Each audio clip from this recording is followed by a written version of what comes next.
What's up, Facebook world? So if you've been following my Facebook stories and my Instagram stories the last couple of days, you'll see that I've decided to do a 10-day fast. So it's going to be 2 days of juice, 6 days of water, if I can make it, and another 2 days of juice. So I haven't done a fast as big as this before. The closest I've done to this is a 48-hour water fast. Well, I've done a couple of those. So yeah, it's going to be really interesting. And yeah, I'm just going to be keeping a bit of a journal around it. So I'm obviously going to be doing my own practices, my own journaling. But I also wanted to keep more of a public one as well and make some videos around it. So I have been filming some videos, and I will put them up on my YouTube channel. So on my YouTube channel, I'll have, I guess, a bit of a more full explanation of it, because I probably won't do another live. I might do one towards the end. But my situation is that the internet here isn't super reliable. So yeah, I just wanted to do a live because I've been trying to take little snippets and upload it to my Facebook and Instagram stories. And yeah, they just haven't been uploading very well, or when they have, they've been kind of like chopped up into little pieces. So I thought I'd just do a quick live while the internet seems to be working at the moment. And yeah, and just also say that, yeah, I might be a bit slower I still have internet, but I might be a bit slower in response to replying to any messages and stuff like that. So yeah, if you don't hear from me, I also might just be in like way too deep into the fast and not really be wanting to talk to other humans. So yeah, we'll see what happens. I have really no idea what to expect. So my mornings at the moment are looking like doing like hot and cold therapy. So each morning waking up about 7-8 o'clock and doing like ice bathing and then into a hot tub. So doing that for probably about 30-40 minutes. So going like, 2 to 3 degree ice bath to like a 40 degree Celsius hot tub, which is really nice, but it definitely wakes you up. And I've been doing ice bathing pretty recently. I've got into it the last few months, and I've got one of my own now where I live. And yeah, it's, for me, I mean, there's a lot of benefits, physiological benefits around it apparently. I mean, I've definitely experienced some of them so far, but for me it's a shift of consciousness, because I really that's why I'm interested in the fasting as well, because I'm really interested in breath work and different things that change your state of consciousness. And when you get into that altered state of consciousness, you get insight, you might get ideas that you didn't have before, creativity, but also you might be able to just experience some like amazing, universal, magical things that you don't in your everyday consciousness. So yeah, so I'll just be keeping a bit of a journal about what I'm experiencing here, just the practices that I've gone through. And yeah, I think it helps because I've watched a couple of people before talk about things and their experiences on their fast, and it's led me to kind of be interested in that sort of thing. But yeah, not much to say around it other than that. But I'd love to hear if anyone has done a fast before, especially quite a large one, and especially a water fast. I'd love to hear what everyone else's experience was. Any tips? It's my third day today, so the last 2 days have been juice. It's my first water day today, and I'm definitely feeling the hunger. All today I've been thinking about the Peace Lovers Pizza from Cafe Nurture. So anyone on the Sunny Coast will probably know what I'm talking about, but anyone who's not, it's this epic vegan pizza at a cafe called Nurture here on the Sunshine Coast where I live. So I've been thinking about that all day. So I'm really looking forward to having one of those at the end of the 10 days. But for now, it's just water for me. But yeah, it's I think a good opportunity, because this whole COVID situation is sucks for me in my business, for everyone else as well. A lot of people are suffering from this, but I don't know any other time where I would have this amount of time to do this. So I think it's a really good opportunity, and a lot of people are just taking some time for themselves to really delve into themselves, and that's definitely what I've been doing in the last few months in general, but especially the last month. It's been pretty intense, and I think this is a good way to just add to it, ramp it up. I'm also going through a thing called The Spiral with Danielle Templeman, she's an amazing yoga teacher, practitioner here on the Sunshine Coast, so I would definitely recommend her. It's this kind of kinesiology emotional clearing, works with the chakra system. It's so I've been doing that every morning along with my own rune yoga practices, my own vinyasa yoga practices, meditation, and all that sort of stuff. So yeah, it's really interesting times. So I'll just check, see who's here, who's watching. Crystal, hi. Sylvia, Robin, Kim, Matt, Bev, Reese, Bella, Sarah, Carol. Hey guys. Cool. Well, yeah, so if you're interested in, I guess, following more of what I'm doing with this fast, I'll upload it on my YouTube channel. If anyone hasn't joined my YouTube channel, losing my English already, my YouTube channel, you can follow it. It's just, if you look up Rune Yoga on YouTube, otherwise, I think the link's in my bio or on my Instagram. And yeah, so a lot of stuff is going to be going on there. There's still going to be yoga classes posted up. So I've already pre-recorded a few. I might record one here if I'm up for it, but all the yoga classes are still going to be going ahead on my, in my group. So yeah, all that'll continue. I've still got some access to internet and things like that. So, hey Crystal, hey Carmel, hey Katrina, hey Elle, Robin, I have done 4 days dry with no water whatsoever. You're not allowed showers either, or Cole Robinson snake diet. For me, the Wim Hof method and taking cold water helps. What's the Robinson snake diet? That sounds really weird and interesting.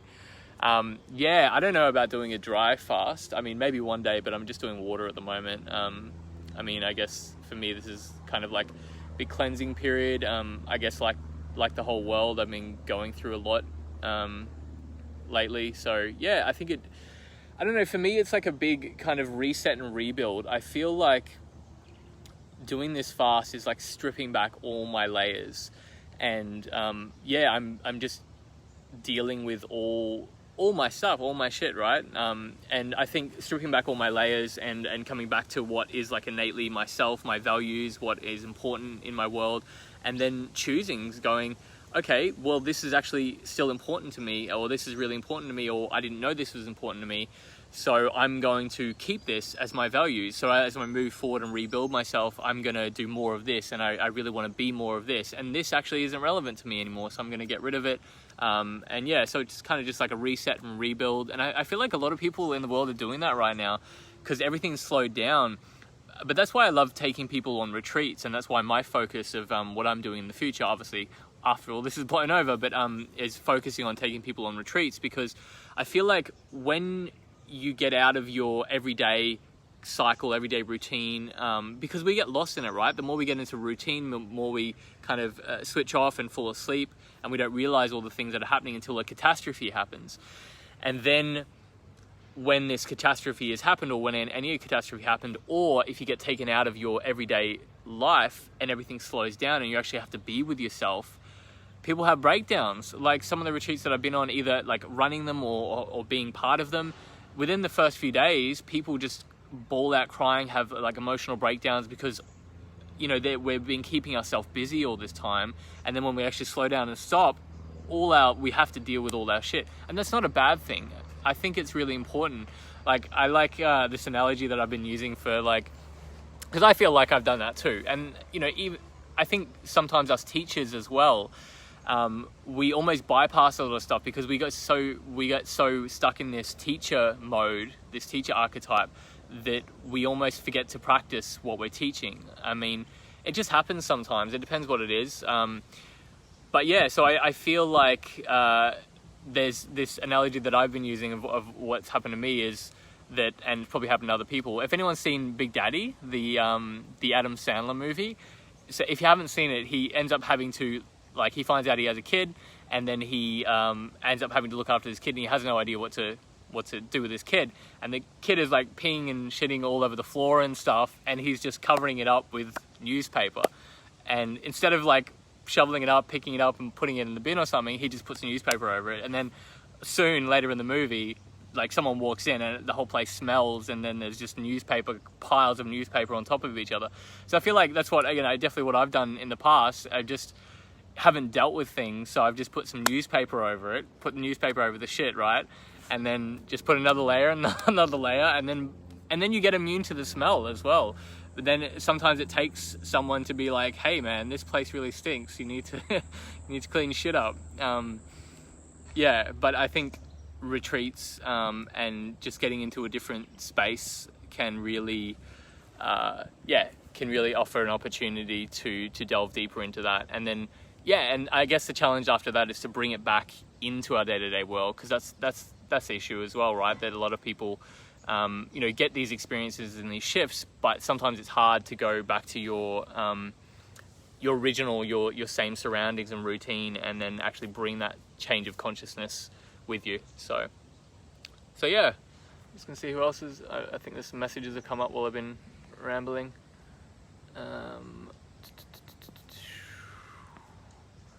Snake diet is 48 hours interval feeding, or you can go longer. Interval feeding, okay.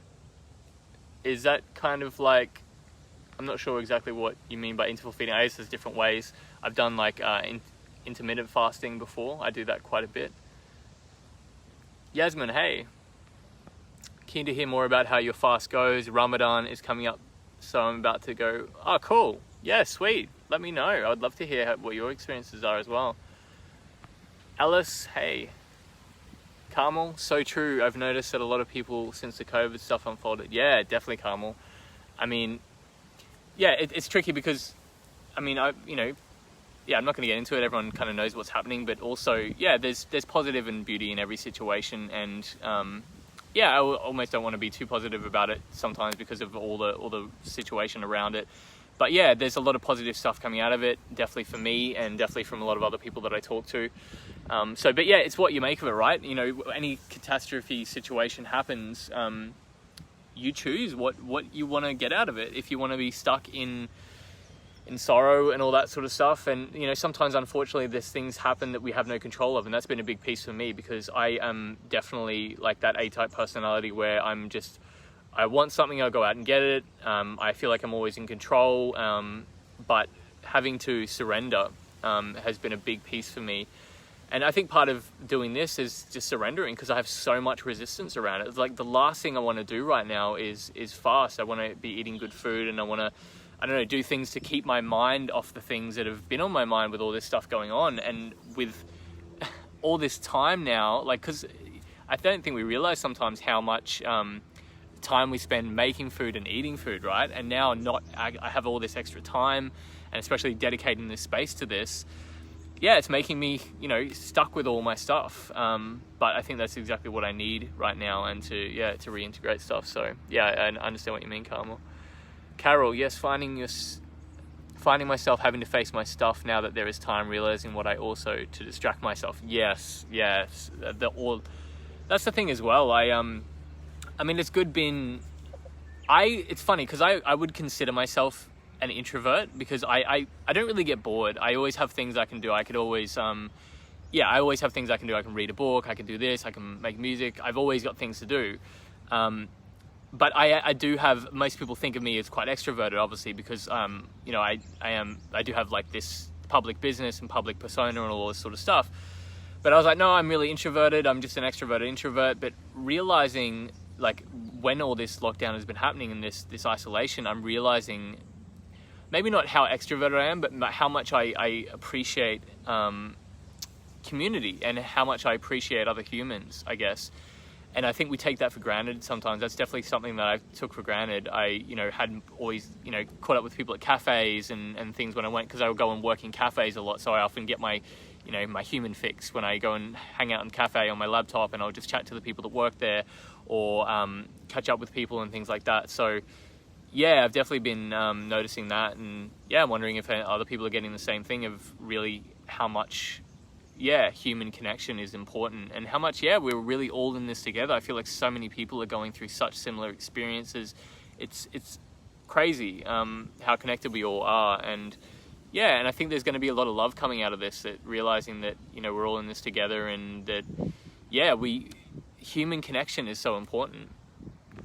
And we do distract ourselves a lot of the time. Simon, Sharon, Carrie, Matt, Mum. Hey, Mum. Did a 3-day juice fast a while ago. It was a challenge. Been thinking of doing a water fast. I've heard the act of eating is a habit our bodies have been trained to do. Yeah. I mean, I studied a bit of nutrition years ago, and obviously, getting into veganism and stuff like that changed my whole perspective around eating, and you know, these stories that we create around what our body actually needs. And yeah, we definitely do eat far more than we need. In saying that, I love food. I've always loved food, and I definitely eat for the love of it, as well as the nutritional side of it. But yeah, I think just delving into those stories and seeing what we actually need to get by, and yeah, just experimenting around that. But yeah, for me, it's definitely going to be an interesting experience and a shift to consciousness, I think, when I start getting really into the water. So that's first day today. So yeah, it was good. I'm going to miss the juice. Cool. Well, yeah, that was longer than I planned on going for. I just wanted to hop on and say I'm doing a fast for 10 days, so I might not be super responsive, and I'm going to be uploading my journey along this onto my YouTube channel, a little bit on Facebook and Instagram if I can, but it's just easier to be able to upload it onto YouTube, and then it'll be up there, and people can see it and share it. So go subscribe to my YouTube channel if you haven't already. Links are in my bio, through my website also, runeyoga.org. All my links are there. And yeah, thanks everyone who's been watching, and I would love, if you're watching the replay of this, if you can comment below and let me know what your experiences are with doing your own fast, or just other things related to that you think have been of benefit to you. I think this is a good opportunity to do things like this and to share it around, and yeah, inspire other people to kind of delve into themselves. And also, one piece I just wanted to say to finish off: if you're not feeling too good right now, please reach out. I might not respond straight away because, as I said, I don't have reliable internet here. And obviously I'm going through my own journey here. But yeah, I've been seeing quite a few people going through pretty tough times at the moment. And like, if you're thinking, if you're not feeling good, there's always a reason to move forward. Like, there's always a reason to wonder can come back into your life if you've lost your wonder in your world and life at the moment. Like, I've done that lately. It's been heavy, really heavy. But yeah, finding something that re-brings that wonder back into your life, and something that gives you passion and purpose. And sometimes that can be like a good chat. So just reach out if you're not feeling too good, and yeah, I'll respond back when I can. So just know that you're not alone, that we're all going through this stuff together. I know we all feel quite isolated, and we all think that we're the only one experiencing all this heavy shit, but we really are all more connected than you or even I realize, and I'm slowly learning that. So yeah, reach out if you aren't feeling great, and I'll respond when I can. And yeah, just know that you're not alone. There's all this beauty out there right now, or definitely here right now, but into the future as well. So yeah, I'll just check one last thing. Cool. Thank you for sharing, Jody. Thanks, Carol. Thanks everyone who's been on this, and I will speak to you all soon.